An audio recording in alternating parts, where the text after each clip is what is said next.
This is Pristina, the capital of semi-recognized country of Kosovo. Yeah, half the world says Kosovo is an independent country. The other half says it is not. And it's been more or less like that since 2008 when Kosovo declared its independence. And I'm driving obviously through Pristina today. Over 200,000 people live here. About 98% of them are ethnic Albanians. So this is a little over 10% of Kosovo's population.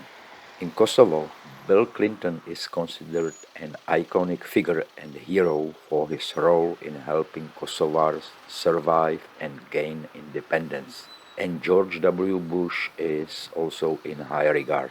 Kosovo and Albania actually as well are one of the few countries in the world where they have the US in high regard and they actually like America. Well, many people in the world like America, I would say, judging by the number of people who try to get to the US illegally every year. But that would be a topic for a whole new discussion. So let's just go ahead with our trip. Given how bad the traffic is, I think I will not stop here and just continue. Besides, I haven't heard about any places in the city that I would consider worth fighting the traffic for, looking for a parking spot and all that it takes. The Gracanica Monastery. Let's go in. It is a Serbian Orthodox monastery built by the Serbian king Milutin 700 years ago on the ruins of a 6th century basilica. The monastery was declared a monument of culture in 1990 and in 2006 it was placed on UNESCO's World Heritage List. And no cameras are allowed, and there is also a private event taking place, so I cannot go in and see what it looks like and show you. So let's just walk around, admire the church building, and in the meantime I will tell you something about the current peculiar situation. Even though the monastery is basically in Greater Pristina, maybe about 10 kilometers from downtown, it is in a Serbian enclave called Gracanica, and there are quite a few Serbian enclaves in Kosovo.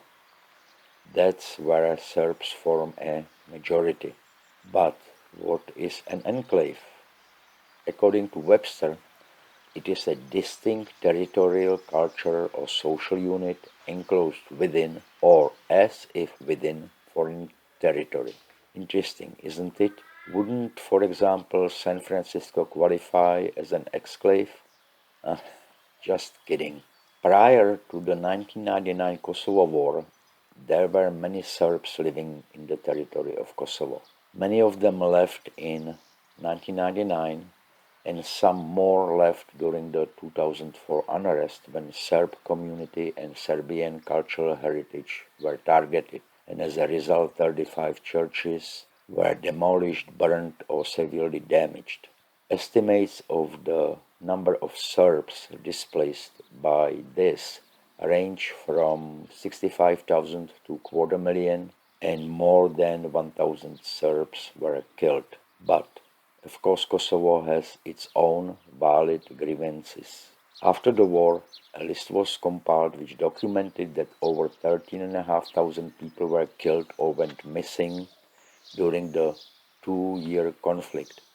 The Yugoslav and Serb forces caused the displacement of between 1.2 to 1.45 million Kosovo Albanians. And there are some 120,000 Serbs living in Kosovo still today. During the ethnic tensions in 2004 unrest in Kosovo, numerous Serb enclaves were assaulted by Kosovo Albanian rioters.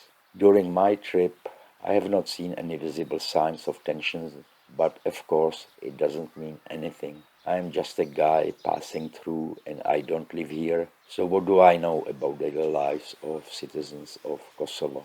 Nothing. But I do know that the wars are a tragedy and the people are their own worst enemy in general. Let's hope that nothing like the Balkans war will ever happen again here, and let's hope that the war in Ukraine will come to an end soon.